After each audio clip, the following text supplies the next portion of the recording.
مولانا العظیم وبلغنا رسوله النبی الکریم ونحن علی ذلک من الشاہدین والشاکرین والحمد للہ رب العالمین۔ تمام حضرات محبت کے ساتھ ذوق کے ساتھ درود پاک پڑھ لیجیے۔ الصلاۃ والسلام علیک یا سیدی یا رسول اللہ وعلی آلک واصحابک یا سیدی یا حبیب اللہ واصحابک یا سیدی یا رسول اللہ صلی اللہ علیہ وسلم۔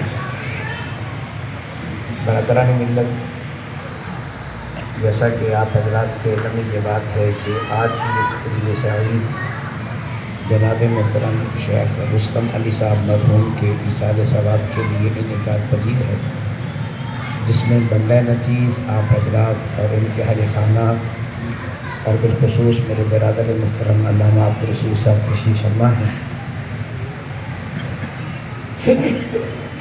بارگاہ رحمت میں دعا ہے اللہ تبارک و تعالی مرحوم کی مغفرت فرمائے اور اللہ پاک ان کو جنت الفردوس میں اعلیٰ مقام عطا فرمائے۔ حضرات گرامی، عموماً ایسی محافل میں ایصال ثواب کے حوالے سے علماء کرام کتابات اور گفتگو فرماتے رہتے ہیں۔ وہ مسائل آپ نے سنے ہوئے ہیں، ازبر یاد بھی ہوں گے۔ تو جو وقت مجھے ارشاد فرمایا ہے اس کے دائرے میں رہ کر دو تین باتیں میں آپ کے گوش گزار کرنا چاہوں گا۔ امید ہے آپ توجہ فرمائیں گے۔ خلاق کائنات مجھے صحیح سمجھانے کی توفیق عطا فرمائے اور اللہ تبارک و تعالی ہم سب کو حق سن کر، حق سمجھ کر، حق پر عمل کرنے کی اللہ توفیق عطا فرمائے۔ پہلے نمبر پہ یہ عرض کروں گا کہ اسلام میں موت کا تصور کیا ہے۔ عموماً ہمارے ہاں جو موت کا تصور رائج ہے تو شاید سمجھتے ہیں کہ موت مٹ جانے کا نام ہے، موت فنا ہونے کا نام ہے، موت خاک میں مل جانے کا نام ہے۔ قطعاً ایسا اسلام میں تصور نہیں ہے۔ اس کے بعد دوسری بات جو عرض کرنا چاہوں گا وہ تھوڑی سی ہمارے معاشرے میں جو موجودہ روش یا رسم یا طریقہ کار چل رہا ہے، اس کا اسلام کے ساتھ کس حد تک تعلق ہے، اس کو ذرا سمجھنے کی کوشش کرنی ہے۔ آپ دعا فرمائیں اللہ تبارک و تعالی مجھے صحیح دین عرض کرنے کی توفیق عطا فرمائے۔ بلا تمہید جس آیت کو اپنی گفتگو کا عنوان بنایا ہے، اس کا سادہ سا ترجمہ یہ بنتا ہے۔ عام طور پر آپ کو یاد ہوگا ہم کرتے ہیں کل نفس ذائقۃ الموت، ہر نفس نے موت کا ذائقہ چکھنا ہے۔ میرا خیال ہے کہ بحیثیت طالب العلم جب اس ترجمے پر غور کرتا ہوں تو میرے ذہن میں اشکال پیدا ہوتا ہے۔ ہم دو لفظ استعمال کرتے ہیں، کہتے ہیں ہر نفس نے موت کا ذائقہ چکھنا ہے۔ ایک لفظ استعمال کرتے ہیں ذائقہ، پھر اس کے بعد بولتے ہیں چکھنا۔ حالانکہ لفظ ذائقہ عربی زبان کا لفظ ہے، اس کا خود معنی چکھنا ہے۔ تو جب ذائقہ بول دیا تو اب چکھنے کا لفظ بولنا یہ اضافی طور پر ہوتا ہے، یا اگر چکھنے کا لفظ بولتے ہیں تو پھر ذائقہ کا نہیں آنا چاہیے تھا، لیکن یہ دو لفظ تکرار کے ساتھ آتے ہیں تو یہ فصاحت کے خلاف ہے۔ تو اب یہاں ترجمہ کس انداز سے کریں گے یا کس طریقے سے ہونا چاہیے تھا؟ حضرات گرامی،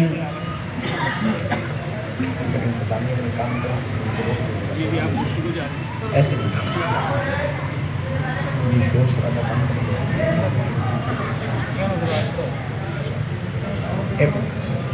دوستوں کو کہتے ہیں ذرا بیٹھ سے 2 منٹ کے لیے، بڑی مہربانی ہوگی اگر آپ تشریف رکھیں گے تو میری گفتگو میں خلل آئے گا، ذرا بڑی مہربانی۔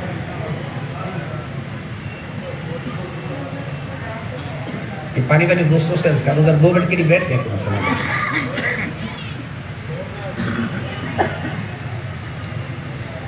آئیے عزیزان گرامی، پھر عرض کرنا چاہتا ہوں ذرا غور فرمائیے۔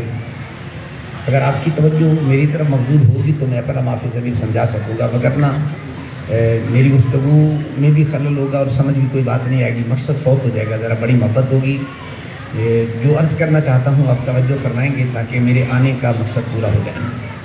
حضرات گرامی، عرض یہ کر رہا تھا کہ 2 لفظ ہم استعمال کرتے ہیں، ایک ذائقہ اور ایک چکھنا۔ اب ذرا دیکھنا یہ کہ یہاں اس کا معنی کس انداز سے کرنا چاہیے. اب عربی لغت کے اعتبار سے جب ہم نے دیکھا کہ لفظ ذائقہ کا مصدر آتا ہے الذوق، جس کا معنی ہوتا ہے چکھنا. اب جب بھی چکھنے کی بات آئے گی تو وہاں دو چیزیں ہوتی ہیں، ایک چکھنے والا اور ایک وہ چیز جس کو چکھا جا رہا ہوتا ہے. چکھنے والے کو عربی زبان میں ذائق یا ذائقہ کہتے ہیں، اور جس چیز کو چکھا جاتا ہے اس کو عربی میں مذوق کہا جاتا ہے. اب ذائق یا ذائقہ اور مذوق کا معنی سمجھانے کے لیے میں ایک خارجی مثال دینا چاہتا ہوں تاکہ بات ذہن نشین ہو جائے. آپ نے غور کیا ہوگا کہ ہمارے گھروں میں ہماری مائیں، ہماری بہنیں جب کھانا تیار کرتی ہیں تو وہ نمک یا مرچ کا ذائقہ چکھتی ہیں کہ کم ہے یا زائد ہے. تو اس کا کیا طریقہ کار ہوتا ہے؟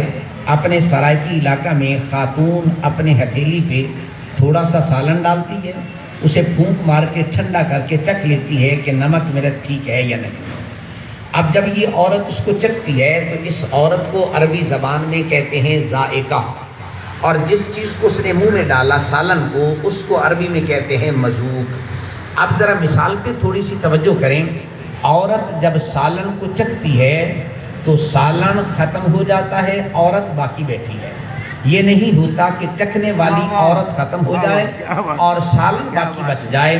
عورت نے سالن کو چکھا، سالن ختم ہو گیا، چکھنے والی باقی بیٹھی ہے.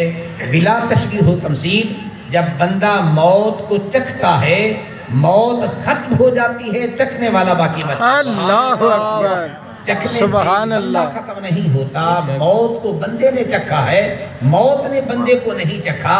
اس لیے لوگ یہ کہتے ہیں کہ موت نے بندے کو مارا ہے. میں کہتا ہوں نہیں، اصل میں فلسفہ یہ ہے موت نے بندے کو نہیں بلکہ بندے نے موت کو مار دیا ہے. اسی لیے قرآن مقدس دوسرے مقام پہ اس مفہوم کو یوں بیان کرتا ہے، لا یذوقون فیہا الا الموتۃ الاولی. جب بندے نے موت کو چکھ لیا ہے، اب یہ موت بندے کے قریب نہیں آ سکتی ہے، اس لیے کہ موت نے بندے کو نہیں بلکہ بندے نے موت کو مار دیا ہے. اس اعتبار سے موت کا معنی ہوگا چکھنا. تو اب موت آنے سے بندہ نہیں مرتا ہے، بندہ تو ویسے ہوتا ہے، موت اس کے لیے مر جاتی ہے. پھر ذہن میں تصور پیدا ہوتا ہے، اگر یہ بندہ مرا نہیں ہے، ہم اس کو قبر میں دفن کیوں کرتے ہیں؟ ہم اس کو مٹی کی نظر کیوں کر دیتے ہیں؟ ہم اسے غسل کیوں دیتے ہیں؟ کفن کیوں دیتے ہیں؟ تو آئیے سمجھانا چاہوں گا. شریعت مطہرہ نے جو یہ بات بتائی، شریعت نے کہا کہ جب کوئی آدمی فوت ہوتا ہے، شریعت نے ہمیں یہ کہا اسے غسل بھی دیا جائے اور کفن کی صورت میں نیا لباس بھی عطا کیا جائے اور خوشبو سے معطر کر کے چار پائی پہ لٹا کے بڑے احترام کے ساتھ لے جایا جائے تاکہ اس کی عزت میں کوئی کمی نہ آئے. کہا مولا جب اس بندے کو ہم نے مٹی میں رکھنا ہے، مٹی میں دفن کرنا ہے، تو نہلانے کی ضرورت کیا ہے؟ غسل دینے کی حاجت کیا ہے؟ جب ہم مٹی میں کام کرنے کے لیے جائیں، ہم نیا لباس اتار کے پرانا پہن کے جاتے ہیں، اس کو مٹی میں رکھنا ہے تو پھر چاہیے تو یہ تھا کہ بھائی نیا لباس اتار کے پرانا پہنایا جاتا، لیکن شریعت کہتی ہے نہیں، پرانا لباس اتار کے نیا لباس پہناؤ. وجہ کیا تھی؟ تو آئیے مثال عرض کرتا ہوں. جب ہم اپنی بیٹیوں کا فرض ادا کرتے ہیں، تاریخ کا تعین ہوتا ہے، بارات آتی ہے، ماں باپ اپنی بیٹی کو دلہن بناتے ہیں، بڑے اچھے طریقے سے تیار کرتے ہیں.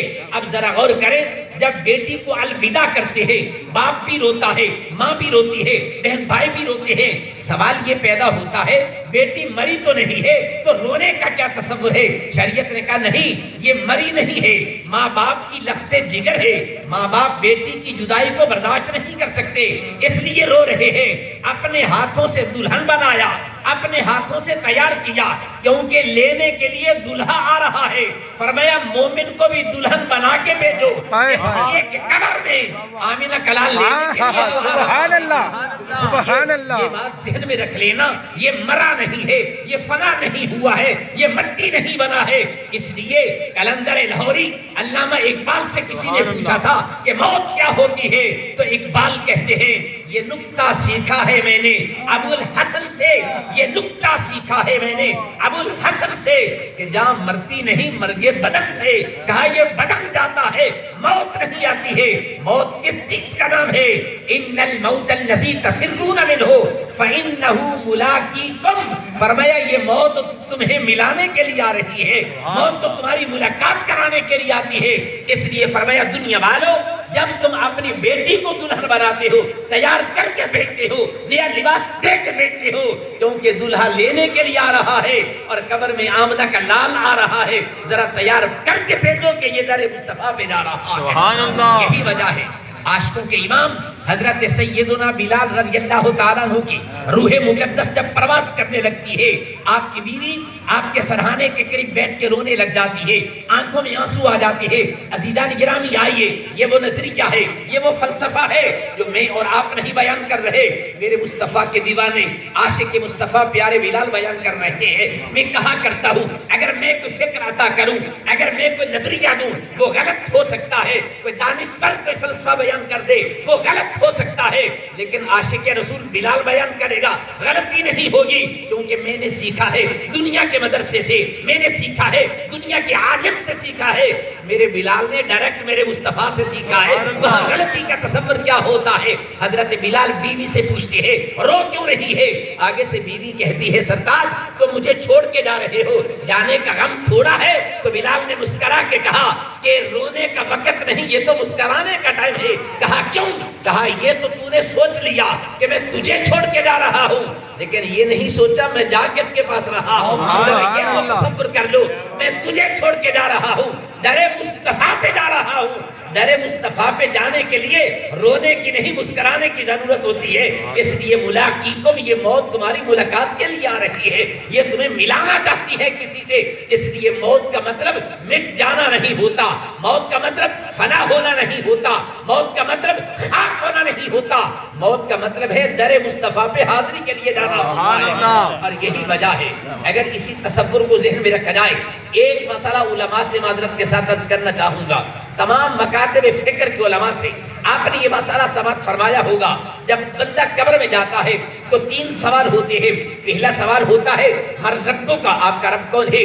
دوسرا سوال ہوتا ہے ما دینوں کا، آپ کا دین کیا ہے؟ تیسرا سوال ہوتا ہے ما کنت تقول فی ھذا الرجل، بتائیے اس محبوب کے بارے میں کیا عقیدہ ہے۔ لیکن آئیے جب بحیثیت طالب العلم کتب احادیث کا مطالعہ کرتے ہیں، جو پہلے درجے کی حدیث کی کتاب ہے جسے بخاری شریف کہا جاتا ہے، امام بخاری علیہ الرحمہ نے اس حدیث کو ایک جگہ پر نہیں، دو نہیں، 7 مرتبہ اس روایت کو نقل کیا ہے، لیکن ہر جگہ پر ایک سوال ہے۔ پوری بخاری کے اندر من ربوں کا سوال ہی نہیں ہے، ما دینوں کا کوئی سوال نہیں ہے، ایک ہی سوال ہے ما کنت تقول فی ھذا الرجل، اس محبوب کے بارے میں کیا کہتے ہو؟ تو شارحین اس حدیث پہ بحث کرتے ہوئے لکھتے ہیں بھائی امام بخاری علیہ الرحمہ نے پہلا سوال کیوں چھوڑا، دوسرا کیوں چھوڑ دیا، ایک ہی سوال کیوں نقل کیا؟ کہ امام بخاری بتانا یہ چاہتے ہیں کہ دنیا والوں جس بندے کو معرفت مصطفیٰ نصیب ہو جائے اس سے یہ پوچھنے کی ضرورت ہی نہیں تیرا رب کون ہوتا ہے، اس سے یہ سوال کرنے کی ضرورت ہی نہیں تیرا دین کیا ہوتا ہے، اس لیے جو مصطفیٰ کو جانتا ہوگا وہ خدا کو بھی جانتا ہوگا۔ اسی لیے امام بخاری علیہ الرحمہ ایک ہی سوال نقل کرتے ہیں، باقی دونوں چھوڑ دیتے ہیں، فرماتے بس یہی سوال یاد کر لو ما کنت تقول فی ھذا الرجل، بس اس محبوب کے بارے میں ذرا یاد کر کے جانا، یہ سوال نہیں بھولنا چاہیے، کیونکہ جو مصطفیٰ کو جانتا ہوگا وہ خدا کو بھی جانتا ہوگا۔ ذہن میں خیال پیدا ہوتا ہے جو پیارے حبیب کو جانتا ہوگا وہ خدا کو کیسے جانتا ہوگا۔ بات تو بڑی دقیق ہے، مشکل بھی ہے، ادق بھی ہے، اسکل بھی ہے، لیکن سمجھانے کے لیے جسارت کرنا چاہتا ہوں۔ جو پیارے محبوب کو جانتا ہوگا وہ خدا کو کیسے جانتا ہوگا؟ ایک حدیث عرض کرنا چاہتا ہوں، ایک مثال دوں گا تاکہ بات کو ذرا سمجھا سکوں۔ میرے اور آپ کے پیارے آقا دو عالم علیہ التحیۃ و ثنا، آپ کا فرمان عالیشان یہ ہے کہ رب کائنات فرماتا ہے کنت کنزا مخفیا فاحببت ان اعرف فخلقت محمد صلی اللہ علیہ وسلم، وفی روایت اخرى کنت کنزا مخفیا فاحببت ان اعرف فخلقت الخلق، وفی روایت فرمایا کہ رب کائنات ارشاد فرماتا ہے میں ایک مخفی خزانہ تھا، میری مشیت یہ تھی ذرا میرا تعارف ہو جائے، فخلقت محمدہ، میں نے اپنے تعارف کے لیے پیارے مصطفیٰ کو پیدا کیا ہے۔ اب ذرا سوچئے اللہ تعارف اپنا کرانا چاہتا ہے، پیدا پیارے مصطفیٰ کو کیا، وجہ کیا تھی، فلسفہ کیا ہے؟ آئیے مثال سے بات سمجھانا چاہتا ہوں۔ آج تو خیر انگلش میڈیم کا دور آ گیا، آج سے ذرا 20 25 30 سال پہلے جائیں، جب آپ سکول پڑھنے جاتے تھے نا، ایک قاعدہ پڑھایا جاتا تھا اس کا پہلا سبق ہوتا تھا الف انار بے بکری، یاد ہوگا نا آپ لوگوں کو؟ تو کبھی آپ نے غور کیا الف کے ساتھ انار کی صورت ہوتی ہے، بھئی الف اور انار کا آپس میں کیا جوڑ ہے، کیا تعلق ہے؟ آئیے اس کی حکمت کیا تھی؟ استاد الف کے بارے میں سمجھانا چاہتا ہے، لیکن الف کی کوئی شکل نہیں، کوئی صورت نہیں۔ حروف تہجی جتنے بھی ہیں ان کی ایک باقاعدہ صورت ہے، جیم کی اپنی شکل ہے، سین کی اپنی شکل ہے، ہا کی اپنی شکل ہے، لیکن الف ہے لکیر کی شکل میں۔ اب اگر اس کے آگے پیچھے کوئی لفظ نہ ہو، پتہ نہیں چلتا الف ہے یا لکیر ہے۔ تو اب الف کی کوئی صورت نہ تھی، اب اس کو سمجھانے کے لیے، سمجھے میری بات؟ اس کو سمجھانے کے لیے انار کی صورت بنائی، کیونکہ انار بچہ کھاتا بھی ہے، انار کی صورت بھی ہے، دیکھتا بھی ہے، مانوس بھی ہے، لیکن جب انار لکھو گے تو الف پہلے لکھنا پڑے گا۔ اب ذرا غور کریں، استاد سمجھانا الف چاہتا ہے، صورت آگے ہے انار کی، کیونکہ الف کی صورت نہیں ہے۔ اب بے صورت کو سمجھنے کے لیے، سبحان اللہ، بے صورت کو سمجھنے کے لیے ایک صورت کی ضرورت تھی، تو الف کے ساتھ انار کی صورت بنائی۔ رب کائنات نے کہا لوگوں میں تو بے صورت ہوں، اس بے صورت کو سمجھنے کے لیے صورت مصطفیٰ کی سبحان اللہ، سبحان اللہ، سبحان اللہ، ہوگی۔ سبحان اللہ۔ خدا تب سمجھ آئے گا جب مصطفیٰ بھی سمجھ آئے گا۔ نعرہ تکبیر، اللہ اکبر، رسالہ، یا رسول اللہ، حیدری، یا علی، شان مصطفیٰ۔ تاجدار گولڑ سرکار رضی اللہ تعالیٰ فرماتے ہیں اے صورت رہدت سے بے صورت، سبحان اللہ، تمہیں پتہ ہی نہیں ہے بے صورت تک پہنچنے کے لیے، بے صورت کو سمجھنے کے لیے صورت مصطفیٰ کی ضرورت ہے۔ اور پھر کہا اس صورت نو میں جان آکھاں کی سبحان جانے۔ اللہ۔ اگر آپ کو اردو زبان میں تو خیر بڑا شغف ذوق ہوگا، ہم جب عربی میں بچوں کو ضمیریں سمجھاتے ہیں نا تو کہتے ہیں اگر کوئی قریب ہو نا تو ہم کہتے ہیں ہاذا یہ، اور اگر دور ہو نا پھر کہتے ہیں ہوا۔ یعنی عربی زبان میں قریب اور بعید کے لیے الگ ضمائر اور اسماء اشارات استعمال ہوتے ہیں، تو اسی طریقے سے اردو کی گرامر محفوظ ہے عربی سے، تو عربی کے اندر بھی ہوتا ہے۔ تو بندہ آپ کے قریب بیٹھا ہو نا کہتے ہیں اس نے یہ کہا، اگر دور ہو پھر کہتا ہوں اس نے یہ کہا۔ جب میرے تاجدار گولڑا سرکار کا یہ فرمان عالی شان پڑا اس صورت نو میں جان آکھاں سبحان اللہ، سبحان اللہ، اس صورت نو میں جانا کھا کے جانے جہانا کا، میں نے کہا تاجدار گولڑا سرکار یہ کیوں نہیں کہتے اس صورت نو میں جانا کا؟ کہا نہیں، اس صورت نو بتانا یہ چاہتے تھے کہ دنیا والوں میں صرف بیان نہیں کر رہا، ادھر دیکھ بھی رہا ہوں، ادھر بتا بھی رہا ہوں۔ سبحان اللہ، سبحان اللہ۔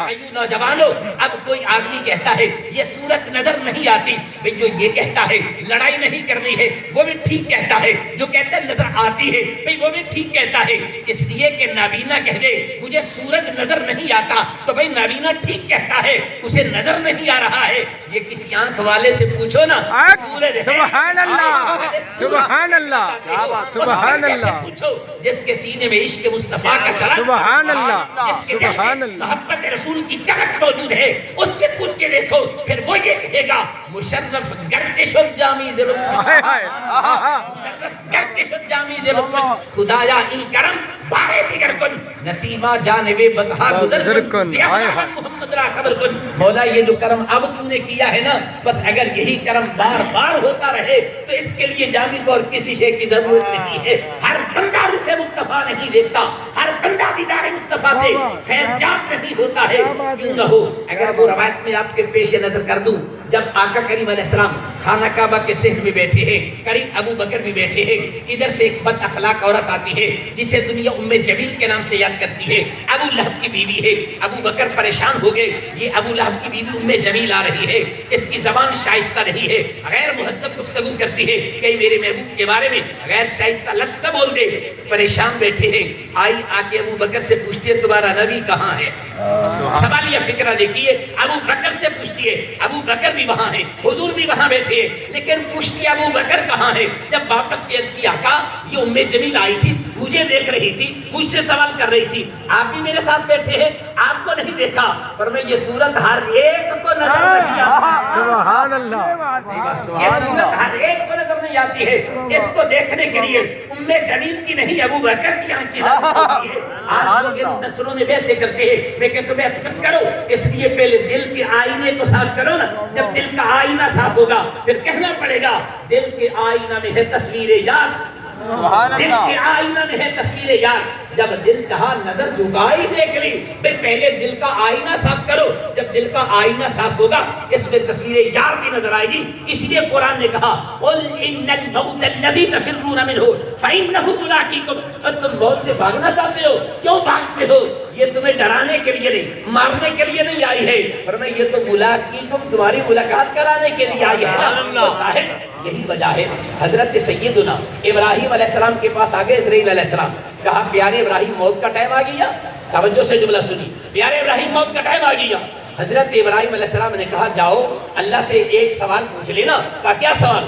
کہا اللہ مجھے خلیل بھی کہتا ہے مارتا بھی ہے. اللہ مجھے خلیل بھی کہتے, کہتا واتخذ اللہ ابراہیم خلیلا, دوست بھی کہتے پھر مارتا بھی ہے. جاؤ اللہ سے پوچھ کے آؤ.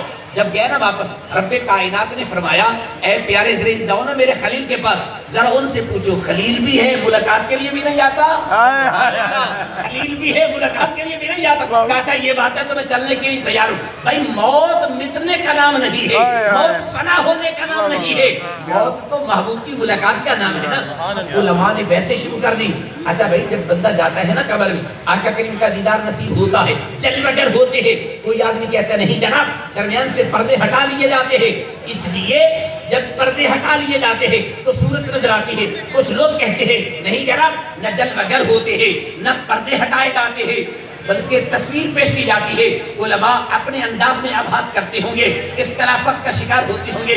میں تو چونکہ توڑنے کی نہیں جوڑنے کی بات کرنا چاہتا ہوں. میں کہتا ہوں جو کہتے ہیں نا سرکار جل بغیر ہوتے ہیں وہ بھی ٹھیک کہتے ہیں, اور جو یہ کہتے ہیں کہ پردے ہٹا لیے جاتے ہیں وہ بھی ٹھیک کہتے ہیں, اور جو یہ کہتے ہیں کہ تصویر ہوتی ہے یہ بھی ٹھیک کہتے ہیں. آپ کہیں گے یہ تینوں کیسے ہو سکتے ہیں؟